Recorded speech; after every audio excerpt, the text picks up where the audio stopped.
What if the boy you raised as your own knocked on your door 5 years later, as a man who's been secretly in love with you the whole time? One quiet autumn afternoon in Vermont, that's exactly what shattered Sarah Carlisle's peaceful world. A forbidden spark, a heart-pounding confession, and a love that defies every rule. Stick with me, this story will leave you breathless. Sarah Carlyle lived alone in a small, quiet cottage in Vermont. The air outside was cool, and the leaves had started turning red, orange, and gold. Autumn had always been her favorite season. It was peaceful, and that peace gave her comfort.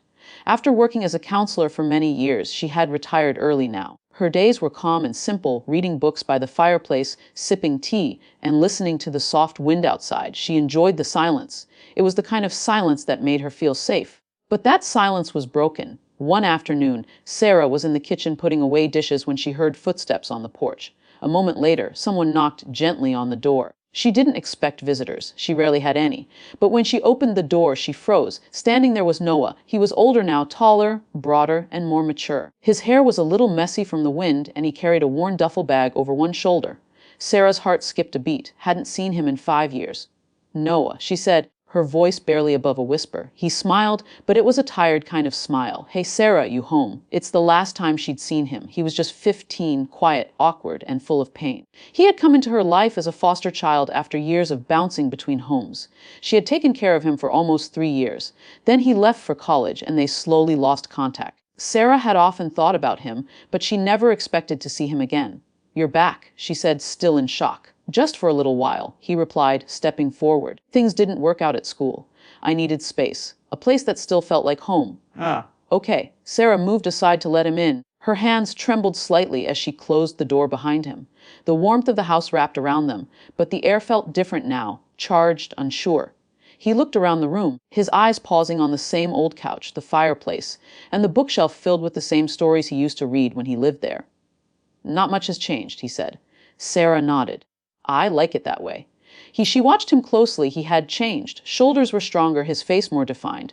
But there was something in his eyes, a quiet sadness, maybe even longing. He wasn't the same boy she had raised. Mean she wasn't the same woman either. "Do you want tea?" she asked, trying to calm her nerves.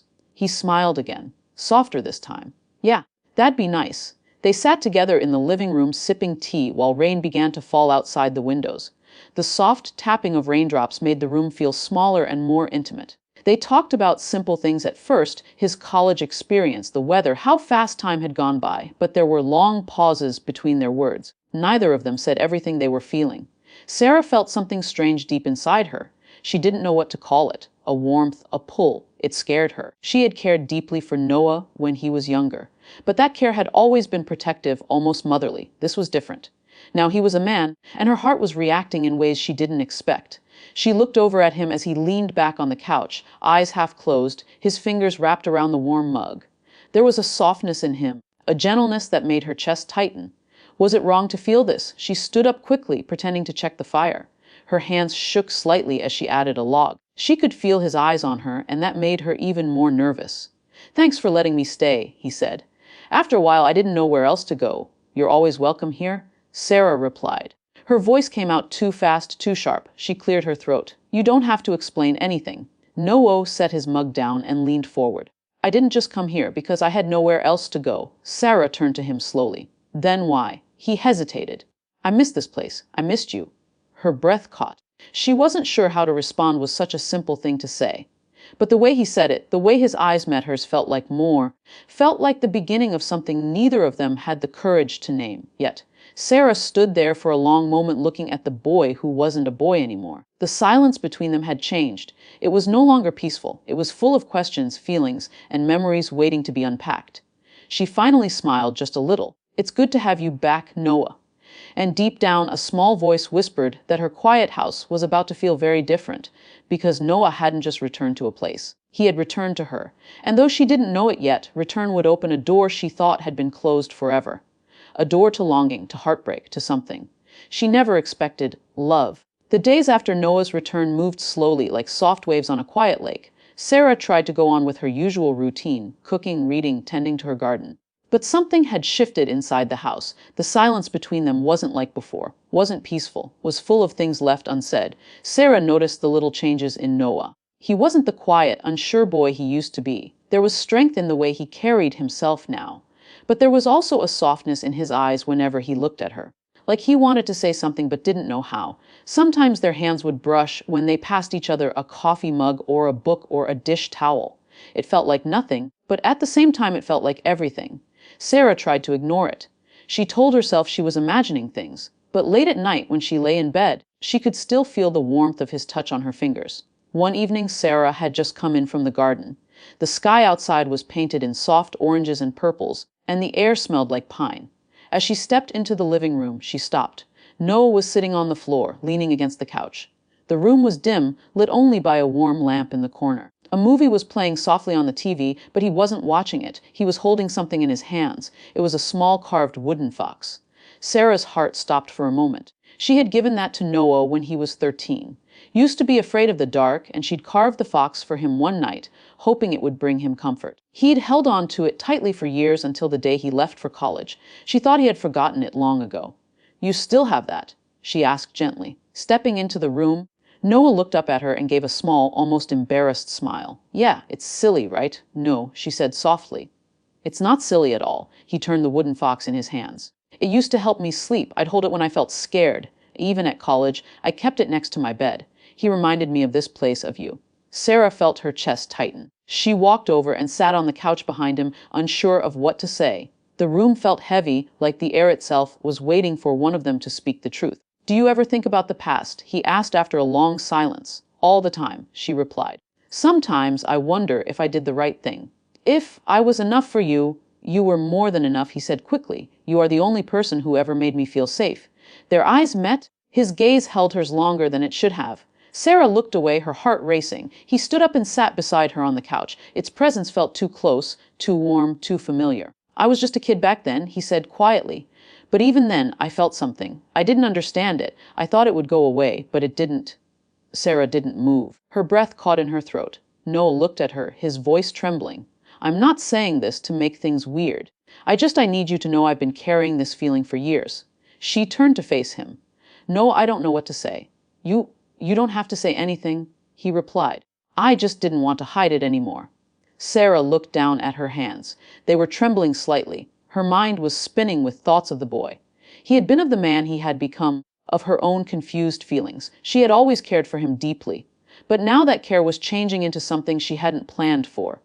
This wasn't how things were supposed to go. "You were like a son to me," she whispered. "I know," he said, "but I'm not that boy anymore." The words hung between them like smoke. Neither of them knew what to do with the truth now that it was out. Sarah stood up and walked to the window.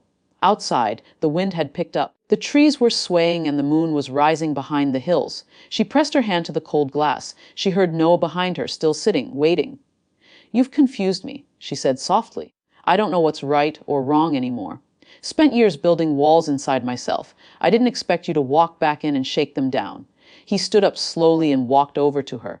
"I'm not asking for anything," he said. "I just wanted you to know how I feel." She turned to him, and for a moment they stood face to face. His eyes searched hers not with pressure, but with quiet hope. Sarah's heart was torn. She knew the world outside might not understand. She didn't fully understand it herself, but in that moment, she couldn't deny that something real was growing between them, something deeper than comfort, something warmer than memory. She didn't say yes. She didn't say no. She simply looked at him, her eyes full of questions and feelings she couldn't yet speak. And as he stepped back, giving her space, Sarah knew one thing for certain. Nothing would ever be the same again. The weekend came with dark clouds hanging low in the sky. The air was thick and heavy, as if something was about to happen. Sarah felt uneasy all morning, and by late afternoon a storm rolled in. Rain poured down in steady sheets, and thunder rumbled in the distance. The lights flickered once, twice, then went out. Sarah lit candles around the house. The soft glow made everything feel quiet and close. The wind howled outside, shaking the windows, but inside the world felt still too. Still, Noah was sitting on the couch, staring at the flames and the fireplace. The power was out, so they had no internet, no TV, just the storm and the silence between them. Sarah brought over 2 glasses of wine and sat across from him. She hadn't planned to drink, but something in her chest was tight, restless. Maybe a little wine would help ease the tension. He looked up at her. "Thanks." She nodded and took a sip. The wine was warm and smooth. It filled the space in her chest where the silence had started to hurt. "I used to hate storms," Noah said after a while, swirling his glass. "They made me feel small, like the world was shaking and I couldn't stop it." Sarah glanced at him. You used to cover your ears during storms. Smiled faintly, I remember. Ah, and you'd sit with me, read stories until I fell asleep. She looked into the fire. You always seemed stronger than you felt. Just didn't see it yet. He didn't answer right away. The flames crackled softly. Then he said, "You were the only one who ever fought for me." Sarah's chest tightened. She looked at him, trying to smile, but her eyes stung. "You were worth fighting for." Noel laughed. "But there was no joy in it. You didn't see what I was really like back then." "I saw enough," she said quietly. There was a long pause. Then Noah stood up and walked to the window. The rain was falling hard now. Lightning lit up the room in quick flashes. He turned, his voice lower now. "You know I've loved you for years." Sarah froze. He stepped toward her slowly. "Not like a mother. Not like a friend. I tried to bury it. Tried to date other people, but it never went away." Her heart pounded in her chest. She stood up too, but stayed near the fire. "No, you don't know what you're saying." "I do," he said. "I've carried this for a long time." Sarah shook her head. "You were a child when you came into my life." "I'm not a child anymore." His voice wasn't angry. It was steady, sure. But Sarah wasn't ready. Her thoughts spun like leaves in the wind. "This isn't simple," she said. "Me have history. We have a past that's different." "I know," he said, "but what I feel is real." Sarah turned away, walking to the kitchen counter. Her hands gripped the edge. She couldn't look at him. "Not now. I've spent so many years telling myself to let go of certain feelings," she whispered. "To stay in control, to be what you needed." "I need you," he said gently. His voice broke something inside her. She looked back at him, tears in her eyes. Could ruin everything. Noah walked toward her slowly. He didn't reach out. He didn't try to hold her. He just stood in front of her with his heart in his hands. "I'd rather be honest than keep pretending," he said. "Even if it hurts." Sarah closed her eyes. Her mind was telling her to step away, to shut the door on this before it went too far.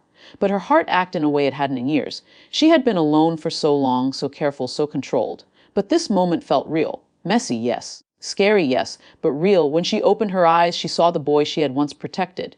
But she also saw the man he had become, strong, kind, and full of a quiet love that had waited too long to be spoken. Still, she couldn't answer him. "Not yet." She stepped aside and whispered, "I need time." Noah nodded. "Take all the time you need." He walked back to the couch and sat down.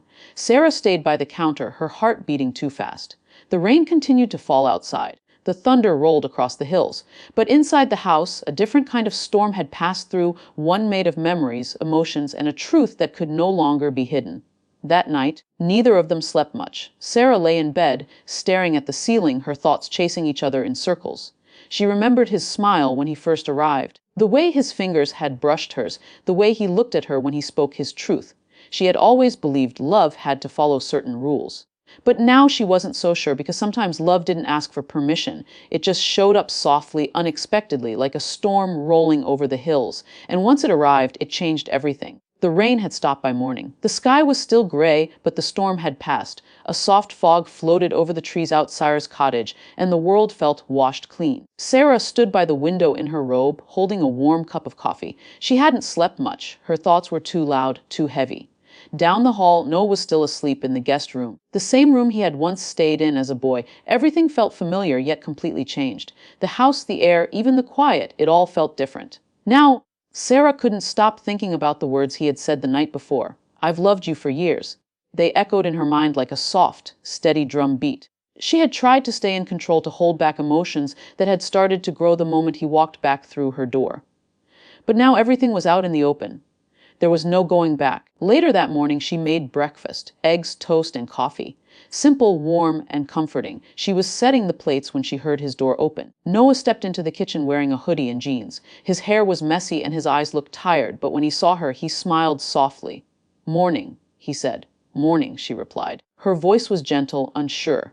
He sat down across from her at the table. The light from the window touched the side of his face, and for a moment, she just looked at him. They ate quietly. No words, just the sound of forks on plates and the occasional creak of the wooden floor under their feet. After breakfast, they went outside. The air was fresh and cool, and the garden still held drops of rain on the leaves.